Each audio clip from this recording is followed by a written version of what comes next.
Hello বন্ধুরা, আমাদের সবাইকে স্বাগত। আমাদের শিশু শিক্ষা মজার মজার ভিডিও দেখতে সাবস্ক্রাইব করো। ছেলেবেলা থেকে নরেনের শরীরে মনে ছিল না কোনো ভয়, মানুষকেও না, ভূত পেতনি ব্রহ্মদত্তিকেও না।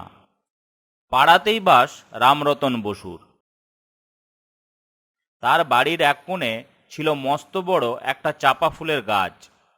তার গোড়ার দিকে ছিল বেশ বড় দু একটা ডাল। পাড়ার ছেলেদের একটা আড্ডার জায়গা হয়ে উঠল এই চাঁপাতলা। এখানেও গেছো সর্দার নরেন।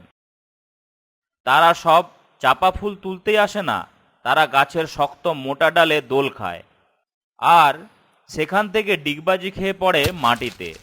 বুড়ো রামরতন বাবুর এ হয়েছে এক অশান্তি। ছেলেগুলো সময়ে অসময়ে এসে হইচই করে যেমন যন্ত্রণা করে, তার চেয়েও বেশি হলো তার দুশ্চিন্তা কখন কোনটা পড়ে গিয়ে হাত পা ভাঙে। তিনি বকুনি দিয়ে দেখেছেন, স্থায়ী ফল কিছুতেই হচ্ছে না। একদিন রামরতন বাবুর মাথায় এক বুদ্ধি এলো। শান্তভাবে ছেলেদের কাছে গিয়ে বললেন, তোরা গল্প শুনবি? গল্প আবার কোন ছেলে শুনতে ভালো না বাসে? সবাই বলল, শুনবো শুনবো। চাপাতলাতেই বসলেন রামরতন বাবু। ছেলেদের নিয়ে জমিয়ে গল্প বলতে লাগলেন। বললেন, ওই চাপা গাছটারই গল্প। অনেক দিনের পুরনো এই চাপা গাছ। আমরাও আমাদের ছোটবেলায় আসতাম এই চাপা গাছের ফুল পাড়তে, কিন্তু একদিন এখানে দেখলাম এক কাণ্ড। তারপর থেকে আর আসতাম না। ছেলেদের মধ্যে কেউ কেউ শুকনো গলায় বলে উঠল, কি দেখলেন? না, সেসব শুনলে তোরা ভয় পাবি। ছেলেরা বলে, বলুন না একবার। রামরতন বাবু চোখ দুটো গোল্লা পাকিয়ে বললেন, দেখলাম এই গাছটার ডালে এক ব্যাহ্মদত্তি।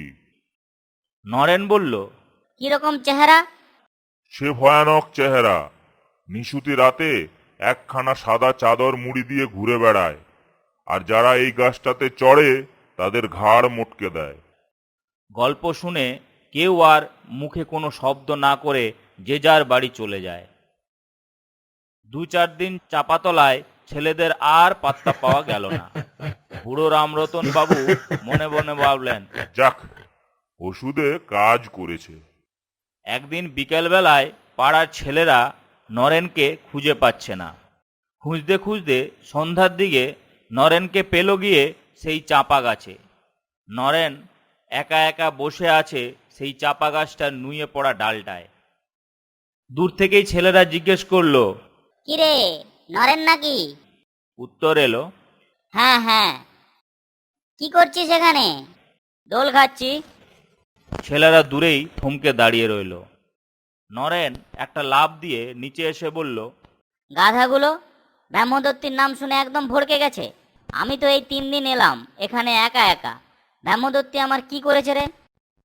যত আজগুবি গাল গল্পে বিশ্বাস করিস আর ভয়ে কুঁতকুত করিস। ফুহ, নিজে চোখে না দেখে কখনো কিছু বিশ্বাস করবি নেই, এই বলে রাখলুম।